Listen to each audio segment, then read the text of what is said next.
Alô? Então, esta é a última aula do módulo de cognição, cognição 4.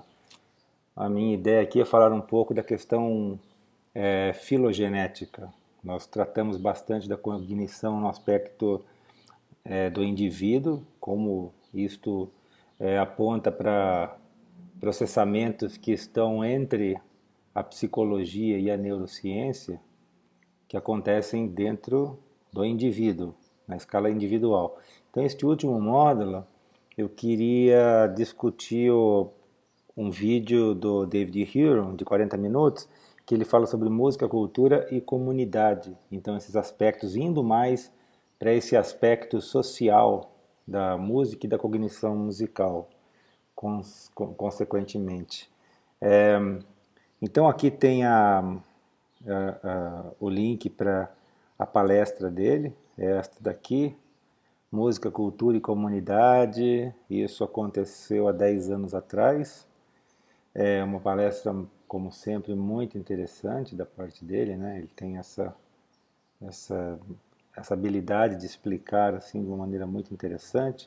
Isso foi nessa Santa Fe Chamber Music Festival, nesse festival Santa Fé, e ele é apresentado aqui por uma senhora. E, enfim, eu quero discutir em cima dos slides que ele apresenta aqui, para tentar, assim, de uma certa maneira, não só já pontuar questões importantes desses slides, como também oferecer a minha visão dos fatos que nem sempre concorda com o Hiro, apesar de achar ele sensacional. E é ótimo que não se concorde, né? Porque a ciência é feita dessas concordâncias educadas e amparadas por dados e fatos, né? Então, aqui são os slides, eu vou colocar maior, desta apresentação que vocês podem assistir lá no link, né? Então ele fala sobre a música e cultura, ele fala sobre o aspecto do well-being da música, né? Assim, esse bem-estar que a música traz, né? Passando depois, assim, depois das questões de sobrevivência básica, né, da comunicação sonora, do que questões atávicas, né, da música, né, de sons agudos lembrarem pássaros, então são sempre associados a coisas alegres e interessantes, até engraçadas, e sons graves, né, e lentos, são normalmente conectados a questões mais de medo, de terror, de perigo, né, como trovões e tal.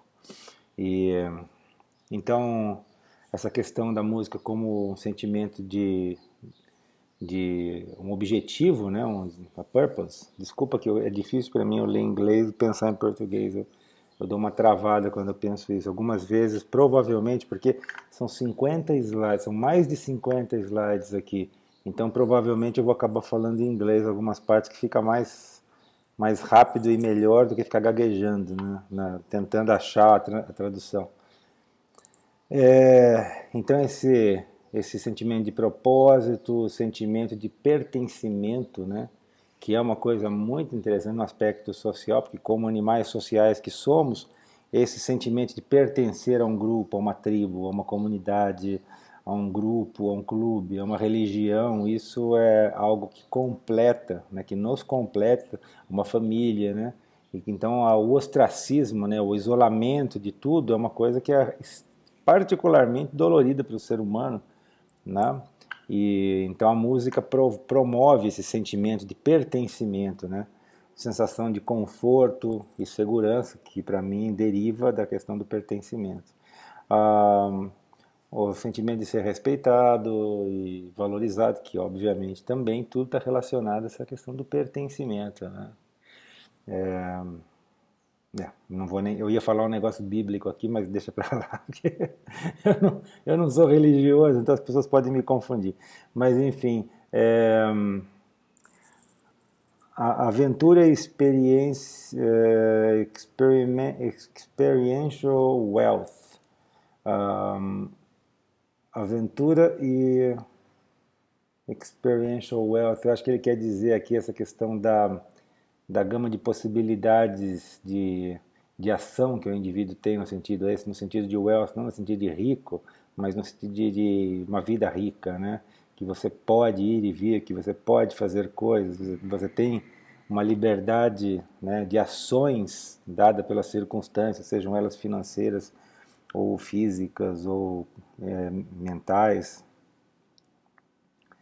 Então, a music can contribute to many of these aspects of well-being. Então, ele coloca aqui os aspectos básicos aqui, né? Além dos básicos, como ele coloca no primeiro, né, do primeiro slide, sobre o que a música pode, de fato, ajudar a promover, né? The Adventure of Music.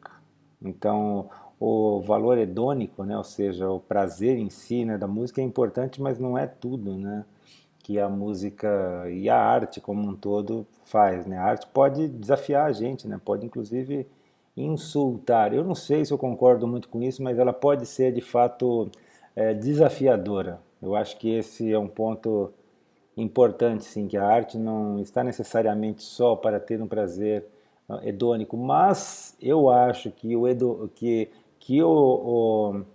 não no sentido de insultar, como ele está falando, mas no sentido de desafiar, e você se sentir desafiado no sentido positivo, isso é hedônico também, que traz uma satisfação no sentido de mudança de paradigma, de entendimento de uma realidade que a gente não via antes. Então, eu não sei se a palavra insultar aqui eu concordo muito. Ah, porque ele mesmo fala que a música, em outras palestras, que a música é capaz só de um sentimento, que é de satisfação. Porque quando a música ela não é satisfatória, ela vira ruído. O ruído, música não consentida é ruído, né? Como eu já falei, o vizinho tocando o dia inteiro uma música que você não pode ir lá desligar ou cortar os fios elétricos dele, você tem que ficar escutando aquilo. Aquilo passa a ser um ruído, uma coisa extremamente desagradável, que talvez se você estivesse tocando, né, talvez fosse completamente ok, porque aí a gente tem a opção, né, de consentir. Então, o consentimento é fundamental para que a arte não vire ruído, não vire uma perturbação, né? Então, a arte tem esse papel de expandir a experiência humana, né? E no caso da música, o que a música então é, no final das contas? Bom, na minha opinião, já falando, música é uma comunicação expressiva que compartilha processamentos cerebrais com a linguagem e cumpre uma função diferente da linguagem, mas complementária. Então, a linguagem basicamente é a comunicação sonora racional, a comunicação sonora semântica, com significados, e a música é a comunicação sonora expressiva.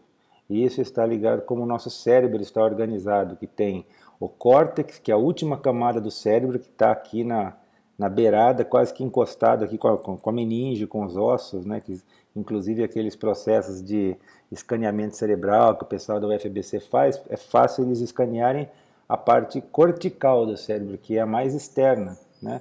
Mas a parte límbica é muito difícil de ser processada. E a parte límbica está diretamente relacionada às emoções, aos sentimentos, ao, ao bem-estar, a memória, a toda essa parte que não é racional, mas que é mais forte do que a razão. Então ela está por baixo, comparando com a Terra, né? Você vê o planeta Terra tem a camada final, que é a crosta da Terra, que tem uns 30 quilômetros mais ou menos, que é a parte sólida.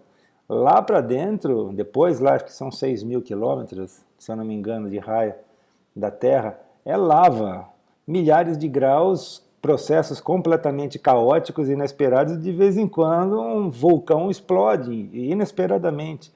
Então, para mim, tem uma analogia muito grande com o nosso cérebro. O sistema límbico como se fosse aquela parte lá dentro que está incandescente e tem processos inesperados, caóticos, e a crosta da Terra como se fosse a parte mais solidificada, mais determinística, que é equivalente ao nosso córtex, né? Então, o processo da comunicação sonora da linguagem é cortical, racional, previsível, lógico, e a nossa comunicação sonora musical, ela é caótica, ela não é semântica, mas ela é muito mais profunda, porque a crosta está em cima da lava, no final das contas. No final das contas, as placas tectônicas são pedacinhos que solidificaram de uma coisa que é vulcânica, né? Extremamente instável. Tá. Aí foi Questionable Adventures. Aí ele fala do Schoenberg, do serialismo, que ele, não só ele, como o Adorno também, que gostava muito, Theodor Adorno, que ele achava que as músicas serialistas estariam em voga, as pessoas começariam a gostar daquilo, porque é um processo totalmente de enculturação, não tem mais nada além da cultura. Então as músicas do Schoenberg, né, o serialismo, seria o próximo passo da música. Né? Isso nunca aconteceu. Né? A música continua sendo tonal, a música popular, ela continua com andamento, continua com ritmo, continua com coisa, obviamente sempre mudando e expressando questões socioculturais das suas épocas, né? Especialmente na questão da letra, mas mesmo independente de letra, né? A música em si mesmo, que está até por baixo das canções, que é a música instrumental, ela realmente desponta isso, mas a base dela é tonal, né? Ou pelo menos tem uma hierarquia muito grande, coisa que o Schoenberg queria banir, né? Essa hierarquia entre notas, o que não faz sentido com relação às questões atávicas, como nós percebemos o mundo, questões gestálticas, né? Como nós entendemos as coisas. O mundo tem hierarquia porque existe a série harmônica, porque existe o ciclo das quintas, enfim, que é um processo praticamente físico. Né? Other musical cultures are existence proofs for other ways of creating music that at least some people find compelling. Então ele parte desse pressuposto que outras culturas musicais, né, são provas existentes, né, de outras maneiras, né, de outras maneiras de criar música que outros povos têm. Eu não concordo com isso, sabe? Eu não concordo com muita educação, com muita é, com muita reverência ao Huron, mas eu acho que a música, como a gente percebe, é aquela parte, né? Novamente, minha analogia com a Terra, a crosta terrestre, que tem as divisões geográficas e continentes, e depois divisões políticas, países e tal. E embaixo é tudo uma conexão caótica, mas está tudo unido.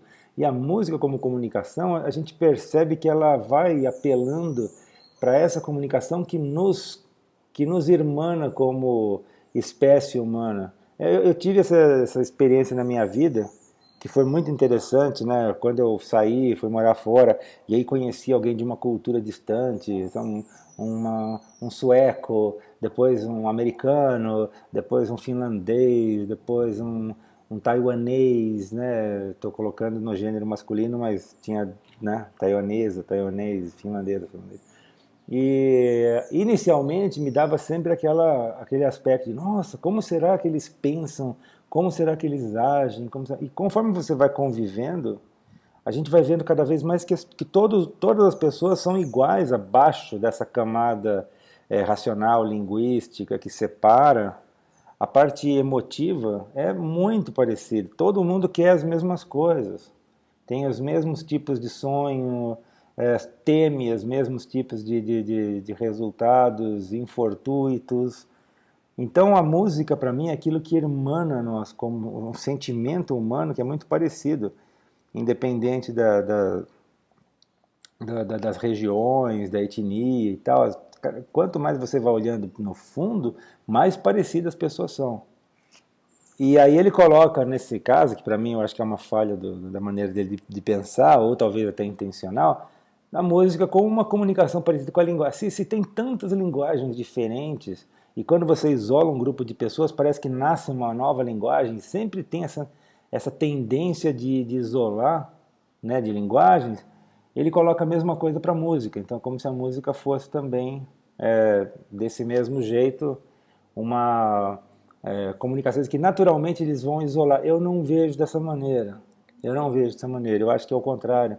E por isso que é o resultado que ele chega lá no final, que é quase como se não existissem mais músicas diferentes, tem uma tendência muito forte, uma inércia muito grande de convergência de todas essas culturas musicais. Um, what can we learn about musical possibilities from the study of non-Western musics and the study of non-Western musical minds? Então, enfim, indo nessa mesma coisa que a gente pode entender, né, de possibilidades musicais, analisando músicas distantes da nossa cultura. Então, novamente, para mim, sendo muito reducionista, minha veia de engenheiro, série harmônica, sabe? É isso que a gente aprende, que existe algo que está programado, que o nosso cérebro evoluiu para esperar esse tipo de comportamento que está lá provado e comprovado por colegas do Hero e tudo mais, e ele sabe disso, né? Estou falando isso, mas enfim. Como um processo gestáltico, nós não vemos o mundo como ele é, mas da maneira como é interessante que nós vejamos, né? Por exemplo, você está numa sala, aí você olha as paredes e olha os ângulos das paredes.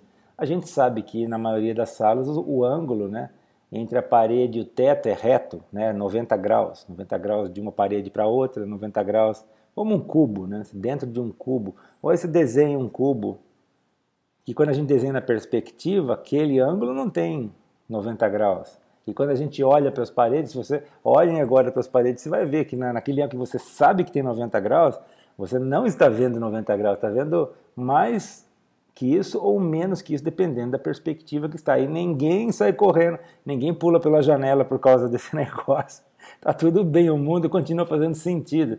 Mas a gente pensar a respeito racionalmente era para a gente ficar extremamente perdido pelo fato de que, na perspectiva, os ângulos não aparecem em 90 graus. No entanto, não só isso não atrapalha, como ajuda muito para a gente se localizar espacialmente onde nós estamos. Conforme a gente se desloca, a gente vê o ângulo mudando e isso dá um feedback de orientação espacial. E então, da mesma maneira, eu acho que é essa questão da música, né? Então, a abordagem que ele pensou, ele falou que ele foi atrás de um etnomusicologista, né, alguém que quisesse cooperar com ele para entender esses processos musicais de origens não ocidentais, né, de modo a entender o que isso pode nos ensinar sobre outras possibilidades musicais. E aí ele fala que ele não conseguiu. Ele não conseguiu porque a etnomusicologia tem uma birra muito grande com experimentos científicos, empíricos, né, estatísticos, ou seja, é ciência mesmo, no final das contas, né? É fazer algo que você pode medir, que você pode levantar dados, que você pode contrastar, né? Isso, que não significa que vai se tornar absoluto ou que vai tentar comprovar, não, é uma seta no caminho, mostrando, olha, a gente fez esse estudo apontou para tal lado, né? Não significa que a gente fechou a discussão, mas a etnomusicologia não gosta. E ele menciona a questão de nazismo, parece que existiram experimentos nazistas ligados a essa questão de música e programação sei lá, de comportamentos. Eu não sei exatamente, mas sabe que em 2008, eu acho que eu estive no Sincan e eu estava mostrando o trabalho que eu desenvolvi lá com algoritmos, com modelos computacionais para simular percepções musicais, né? Como se uma música tem mais complexidade ou menos complexidade harmônica, se está em tom maior ou menor, se tem pulsação ou não tem. E um professor lá do Paraná levantou e falou, não, mas isso daí é coisa de nazista e tal. Eu fiquei, na época, chocado. Eu falei, como assim, né? Não tem nada a ver com ideologia nazista, né? Eu estou fazendo uma coisa com uma abordagem científica, né? Aí depois ele veio até pedir desculpas para mim, né, que ele falou daquele jeito, mas isso vai ao encontro do que o David Huron falou com relação a etnomusicologistas, né, que não quiseram cooperar com ele, não. Aí ele fala então a questão de utilizar bases de dados, né? Tem essa daqui que eu achei muito interessante. Eu não consegui entender o mapa, que ele fala de canções folclóricas, especialmente na Europa, tal, e como eles conseguiram relacionar elas, características como tom maior e tom menor, qual a mais predominância de menor ou maior na música folclórica, no mapa da Europa. E é esse mapa que ele mostra aqui, e está muito ruim. Ele fala, tem aqui, ó, como vocês podem ver, a Itália, porque parece que quanto mais escuro é mais tom menor, quanto mais claro é tom maior. Então ele conseguiu ver a Itália, ele conseguiu ver tudo. Eu não sei onde é que está isso, mas o que é interessante é mostrar que essa tendência de músicas folclóricas em tom maior ou menor, ela é geograficamente, você pode colocar uma correlação com a geografia, com a região, né, que está. Um, Aí ele fala, né, sobre isso, a diferença, por exemplo, né, entre a música folclórica eslávica ou germânica.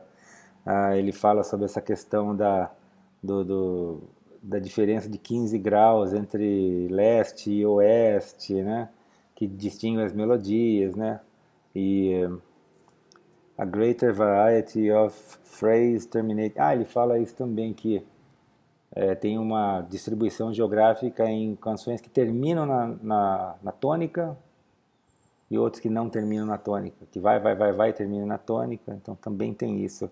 Inclusive ele cita aqui o artigo dele.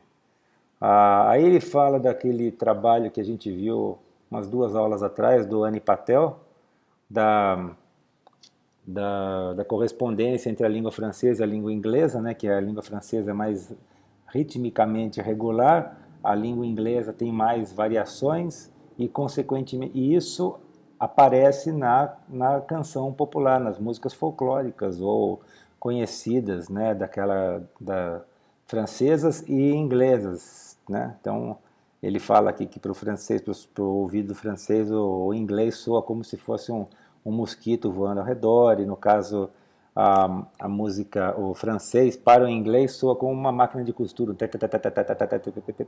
Ele até fala umas frasezinhas em francês aqui. Aí ele cita aqui, né, o Patel, em 2013, aquele experimento com 300 canções, e o Patel fala que depois um colega dele fez com 10 vezes mais, 3.000 canções, e esse colega é o Huron, né, que ele fala aqui, né, Huron e Ola, em 2003, logo no mesmo ano, né, publicou um artigo com 10 vezes mais, o mesmo artigo, dizendo que, de fato, né, isso corroborando, né, o resultado que o Patel teve lá. Over the years, have encoded tens of thousands of transcriptions of non-Western music from all over 100 cultures. Tá, eu acho que enfim, continuando naquele aspecto geográfico, né? A formative lesson, traditional, after a melodic leap, move by step in the opposite direction. Bom, aí ele está falando daquela questão que o Patel menciona, que quando tem um pulo na melodia, né, pá, pá, né, isso ele chama de leap.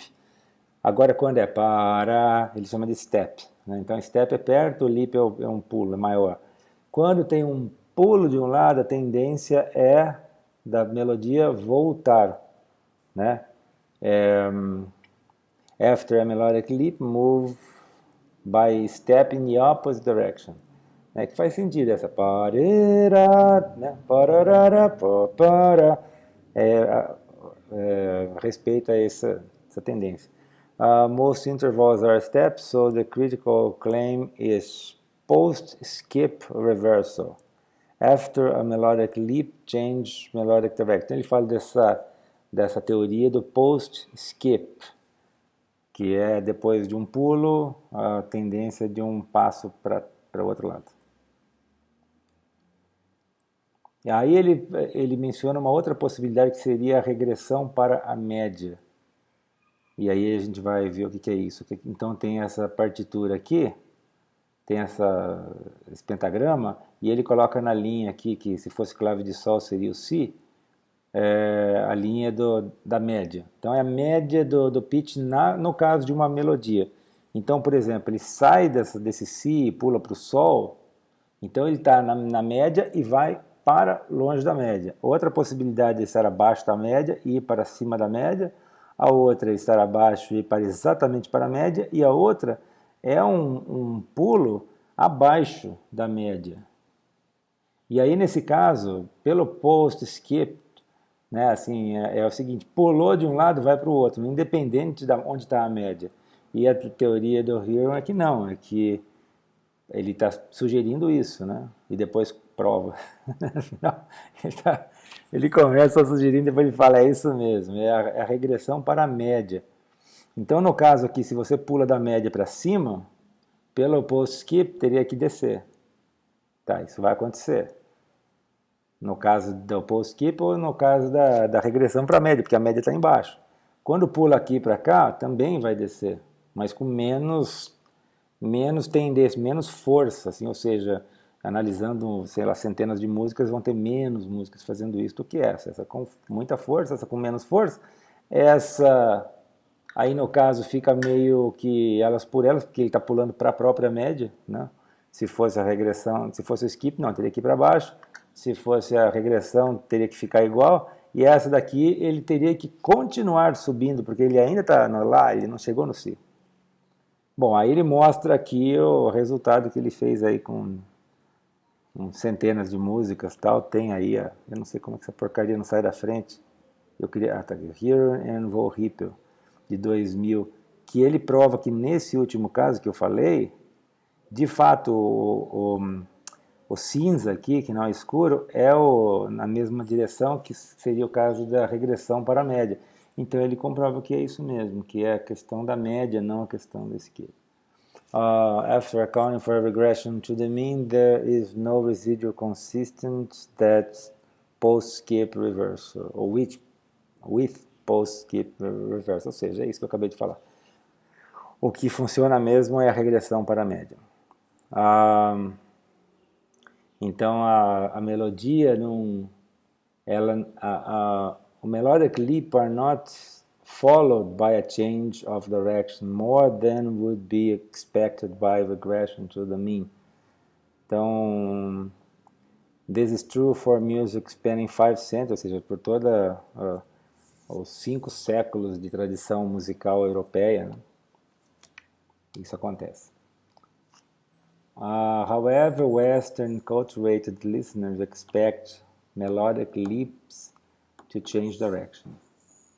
Então ele fala que o ouvinte europeu, ele espera que exista uma reversão de direção quando tem um pulo para cima, ele espera uma reversão para baixo. Isso é uma expectativa que o ouvinte europeu tem.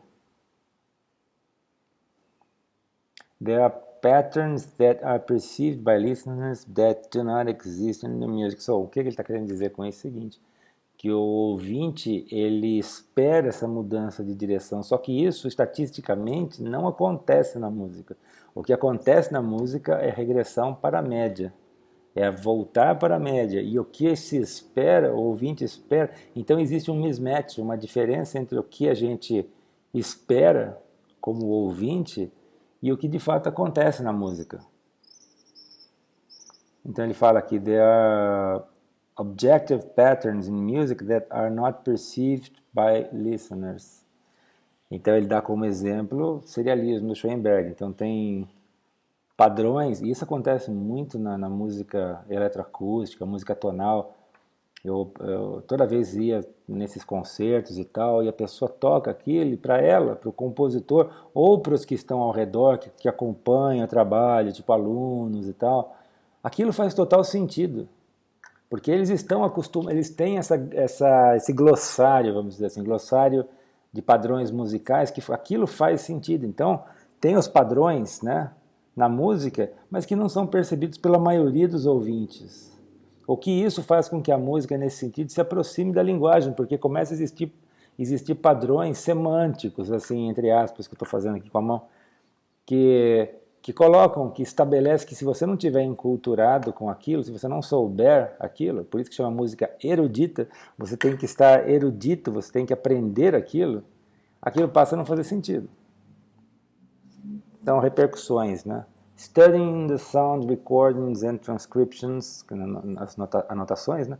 Assembled by ethnomusicologists will not allow us to infer what culturally knowledgeable listeners perceive or don't. Então, é que sem uma abordagem estatística, não dá para ter alguma, para se estabelecer algum tipo de entendimento baseado em estudos que não são estatísticos, que são observacionais, como no caso da etnomusicologia. É isso que ele quer provar. Por quê? Porque nós temos uma maneira, uma expectativa. Então, se a gente for perguntar, é como o ângulo na parede que eu falei, nós temos uma gestalt aqui que está acontecendo, que está reprocessando o entendimento do mundo. E a ciência, né, a estatística, ela tenta dar um passo atrás disso, burlar essa nosso processo automático de reinterpretação do que está sendo observado, para que a gente entenda a situação de uma maneira mais próxima da verdade, mais próxima daquilo que é. Né? Musical databases aren't as useful as one might think in discovering differences in musical minds. Ou seja, que tem uma diferença entre a nossa expectativa e o que de fato acaba acontecendo no universo musical. Repercussions, também, you can tell how listeners from a given culture perceive music without carrying out controlled perceptual experience. Tá vendo? É isso, não tem como a gente entender o que os ouvintes de uma certa cultura, né, percebem da música sem nós estabelecermos experimentos perceptuais científicos, né, controlados, que nós podemos isolar aquilo que está sendo percebido e não como uma abordagem, como ele fala, que é etnomusicológica, que vai descrever todo o fenômeno na perspectiva de um estudioso que está sendo, no final das contas, mesmo que ele não queira, por mais que ele queira descrever aquilo da maneira mais impessoal, isso não vai acontecer. Não tem como, nenhum de nós.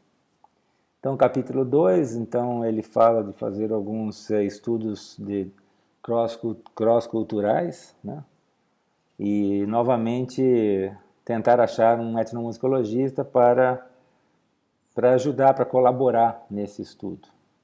Então, tudo isso ele está baseado naquele pressuposto que eu fico assim um pouco reticente, de que existem grandes diferenças da mente cultural, como existem as grandes diferenças da linguagem, que é um negócio que até que o Chomsky quis falar que tudo bem, existem grandes diferenças, mas tem uma gramática universal básica que é da onde tudo inspira. Não interessa a linguagem, todas vão ter algum tipo de adjetivo, algum tipo de verbo, algum tipo de substantivo, né, de presente, passado, futuro. A estrutura, né, ela se assemelha no final das contas, muito a isso. Né?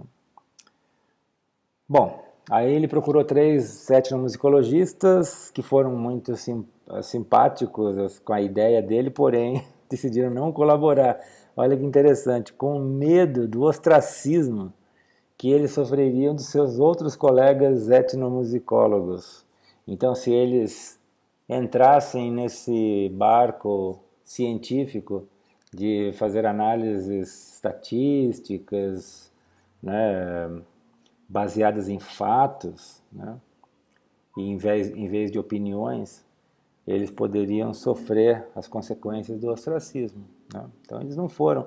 Aí o Hiram foi viajar. E aí a gente vê a diferença que é ser canadense e ser brasileiro. As viagens do Hiram pelo mundo para descobrir alguma coisa das diferenças, né, das mentes musicais que ele falou. Então a primeira viagem que ele fez foi para esse lugar que chama Nuku'alofa, no reinado de Tonga, que é um dos lugares assim que começam o ano novo, né? Essa é uma das primeiras, acho que é a cidade mais populosa que começa o ano novo. E a única cultura no Pacífico que não foi colonizada por europeus, né? Aí a ideia era pegar get a feeling, né? Get a feel for what's out there, né?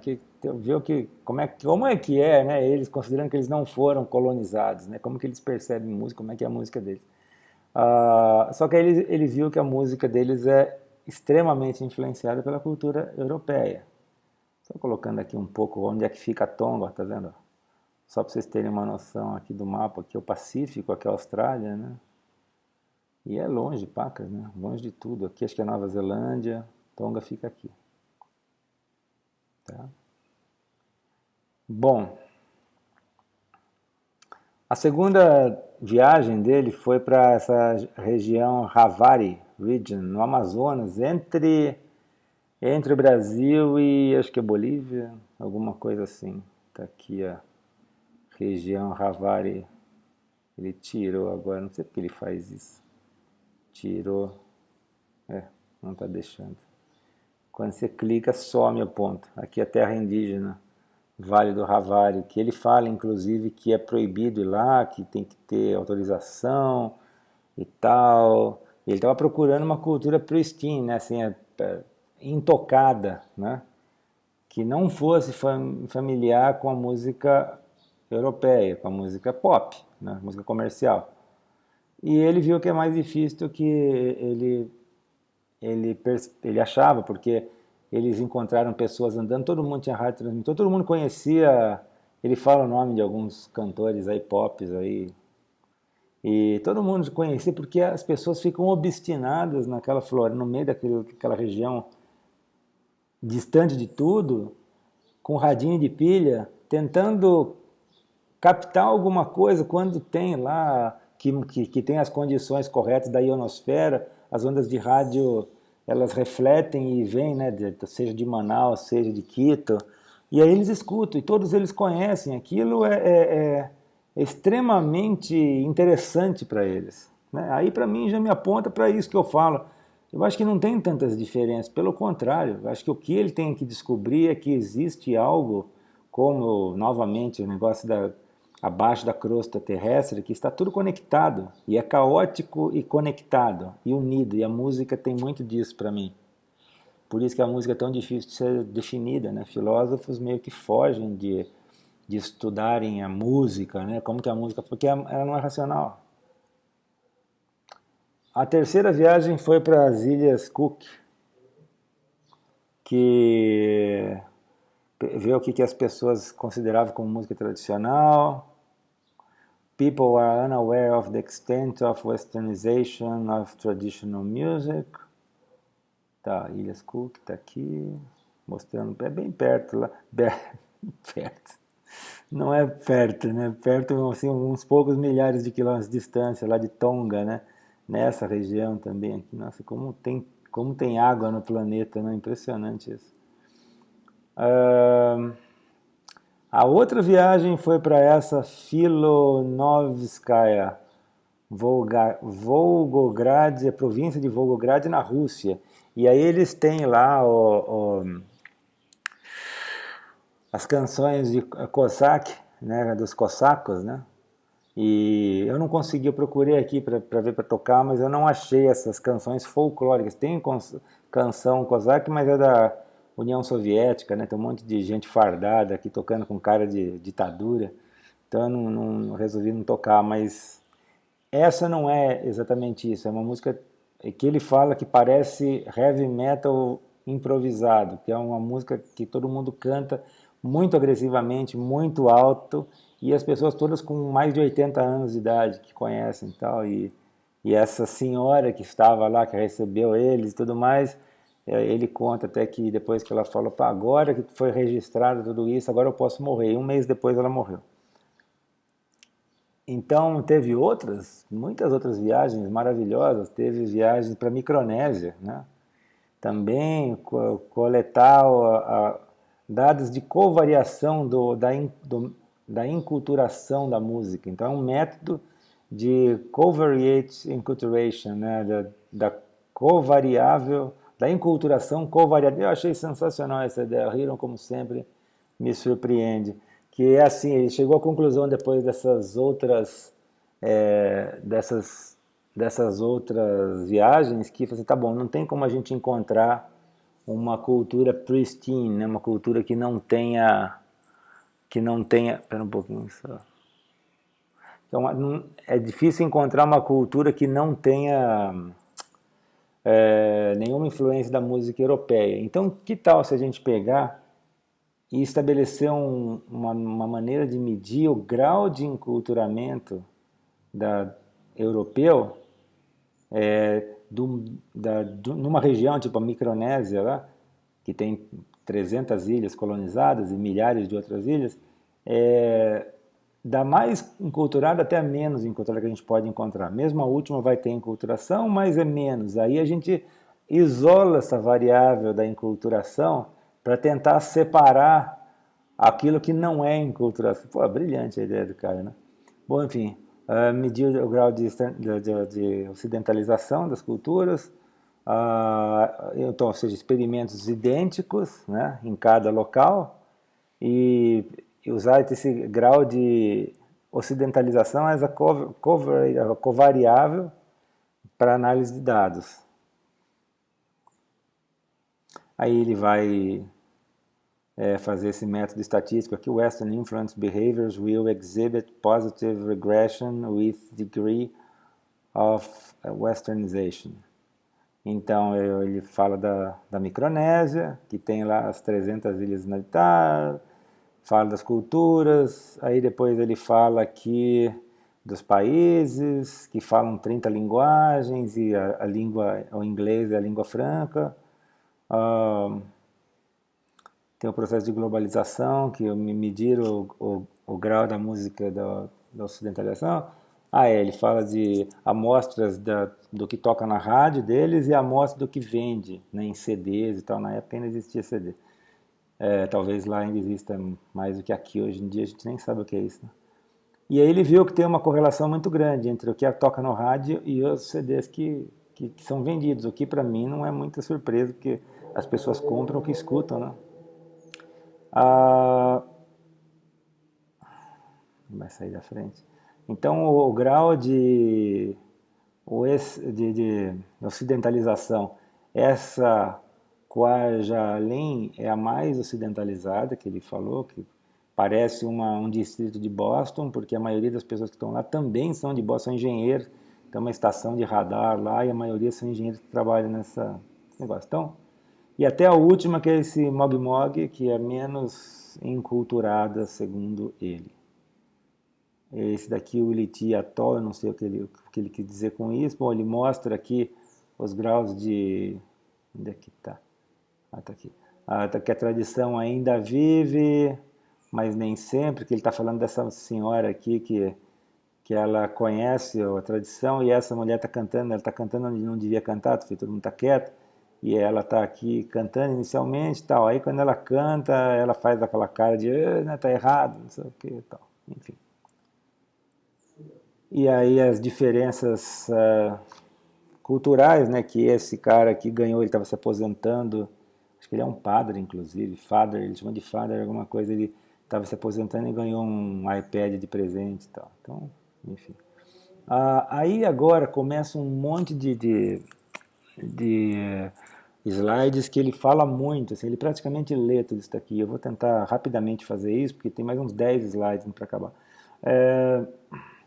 Never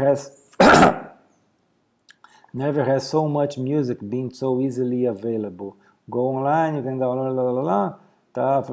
As a consequence, people are aware of the diversity of the world music as never before. Tá, então a gente tem acesso a todos os tipos de música.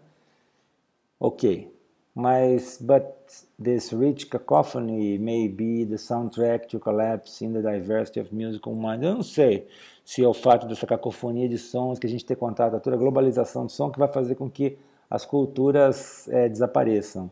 A Nigerian group might sing Yoruba, but the harmonies fall on the harmonic principle described in the harmonic treatise of 1722. Eu não sei, será que de repente o tratado de harmonia do Rameau do século XVIII não é justamente o fato de que isso é natural para o cérebro, para a nossa percepção sonora, que a gente entende música desse jeito, né? Que nem a tal flauta Neandertal de mais de 30 mil anos, que foi feita de um osso de burro, tipo, osso de urso.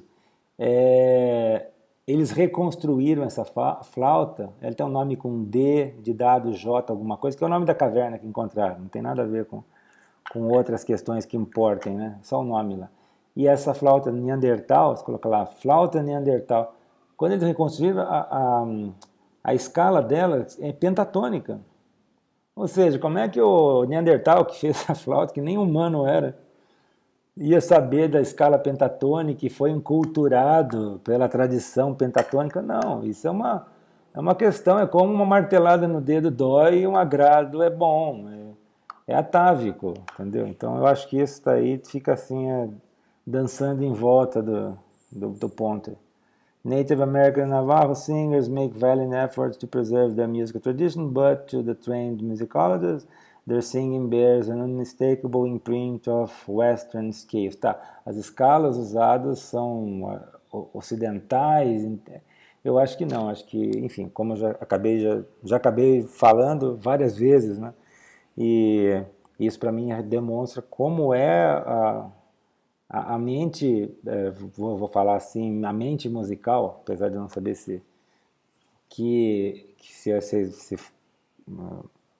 é por aí, mas essa parte que universaliza nosso entendimento de música está embasada em algo que não é racional, que é muito difícil de ser investigado pela ciência e entendido ou ponderado pela filosofia, porque ele é anterior à razão humana, ele é anterior à humanidade, né? É essa proto-linguagem da onde descende música e linguagem. The casual listener hears a wealth of variety of musicology that the musicology detects a rapidly spreading monoculture, albeit expressed in many forms. Que ele faz um paralelo quase como se fosse os ambientalistas falando de reflorestamentos e tal. Você está usando as sementes de plantas nativas daquela região, porque de repente você está plantando coisa que não era daquela região, aí que você cria uma monocultura ou uma cultura invasora, e até aí tudo bem, eu entendo nesse aspecto, faz sentido.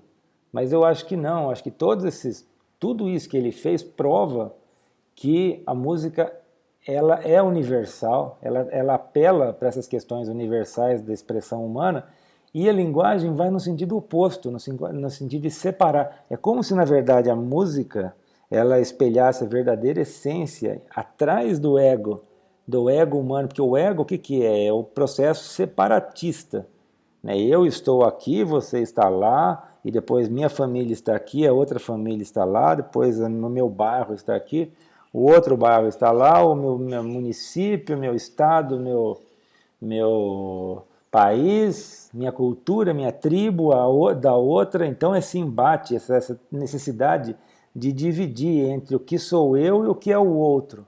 E para mim essa é uma das características principais da racionalidade, você separar. É hemisfério direito, né? Aliás, hemisfério esquerdo, né?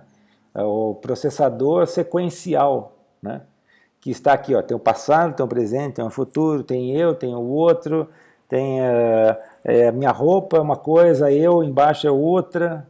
A gente está sempre distinguindo e a linguagem faz isso. Tanto é que a linguagem está sempre separando, né? A tendência é sempre, você tem um grupo que fala lá uma linguagem, tem um pouquinho de gente, logo começa a surgir dialetos, ou antes gírias, antes questões, depois dialetos, depois se deixar, vira linguagem, né?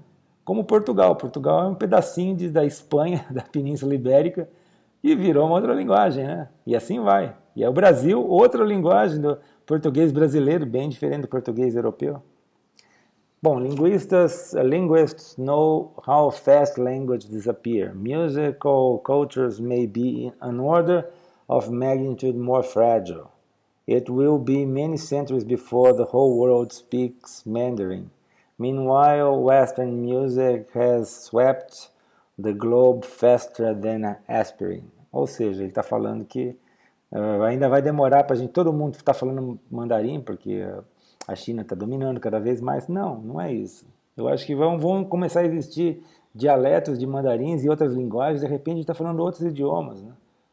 Está sempre separando o processo linguístico e o processo musical, sempre unindo. Robust musical cultures remain in China, India, Indonesia, and Arab world. But even in these regions, most people are thoroughly acquainted with Western music through film and television.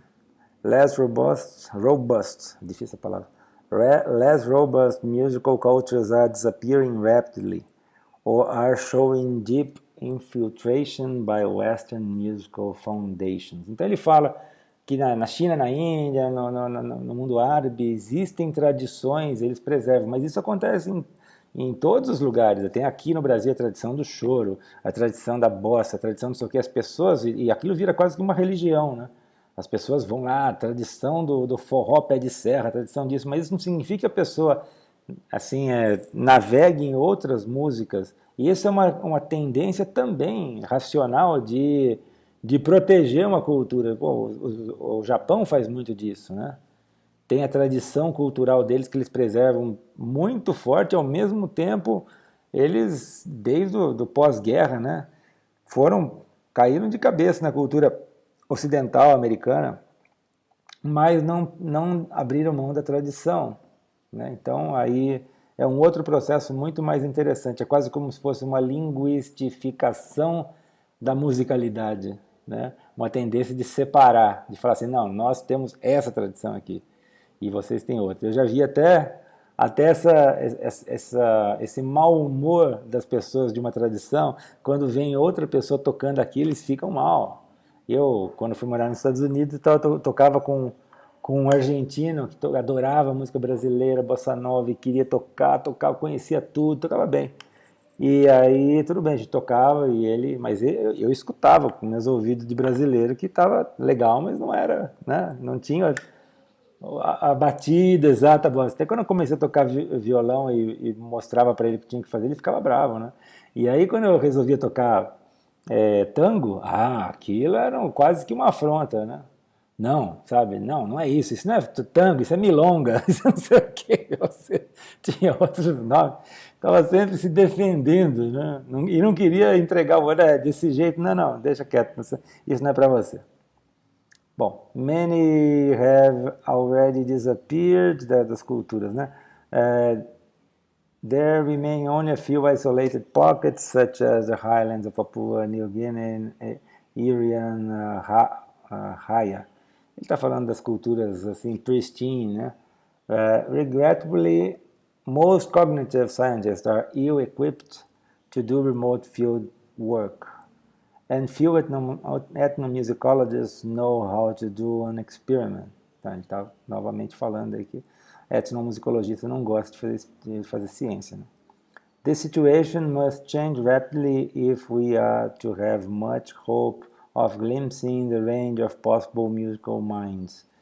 Então ele está falando que assim, a gente está no desespero, está acabando, as culturas intocadas já quase que não existem, corram antes que acabe. Enfim, eu não vejo essa... Eu sou um negacionista da extinção das culturas musicais. Eu acho que não é por aí. We have perhaps just a decade or so before everyone on the planet has been brought up with Western music or its derivatives. Of course, we shouldn't underestimate future researchers' methodological cleverness in separating hybrid cultural experience into their prior constituents. And it may be that all of the important lessons to learn about music can be found in Western music, but it would be rash sorry, be rash to rely on these hopes. É, eu educadamente discordo. In future centuries, music scholars may well curse our generation. We have the technical means to study different musical cultures, and we still have a few isolated cultures to study. In the long span of music research, we live at a unique but fleeting moment. Então, eu acho que o que a gente vai, no final das contas, estudar, que eu já falei, é a similaridade, não a discrepância. O que faz com que a música seja tão forte, tão, como o Daniel Levitin fala, uma obsessão humana, né, que eu colocaria até vício em vez de obsessão, porque obsessão é uma coisa que você faz compulsivamente para se livrar de um mal, né, a pessoa que lava a mão obsessivamente. Vício, que nem fumar, eu não fumo, mas eu sei quem fuma não consegue largar, porque é muito bom, a pessoa se sente completa com aquilo. Acho que a música é mais para vício do que para obsessão. É o que se assemelha, não o que distingue. Então, o último slide aqui é falando sobre estudos animais, quais são as esperanças, né? Estudar animais, que é a tal da etologia, né? Ou a comunicação animal, e ele fala da etologia musical, que aí eu acho que ele comprou briga de uma vez aí com o pessoal que já não gostava dele passou a odiar, porque etologia musical aí é muito científica, ainda está na direção da biologia, de estudar o comportamento e como a música, eu particularmente acho sensacional o estudo de teologia musical do David Huron. Tem vários artigos disso, explica muita coisa, vale a pena, sugiro vocês entrarem na página dele, lá da Ohio University, tem todos os artigos dele e olharem especialmente esse de etologia aí, que ele foi adiante nesse negócio. Depois eu nunca mais ouvi falar do que ele está fazendo. Eu acompanho ele lá no ResearchGate, ele follow, né? Eu sou um dos followers. Eu não tenho visto nada, como se ele meio que tivesse parado de produzir, né? Aí ele fala desses estudos developmental studies and database studies, né? Utilizando dados que já foram coletados, que é uma das coisas bem interessantes de se utilizar coisas porque a parte mais difícil é coleta de dados, né? Você pega um dataset desses daí e tira conclusões, eu acho que é muito mais fácil, interessante, né? E dá para se produzir muito mais. Bom, no final das contas é isso que eu tinha a dizer. Até a próxima.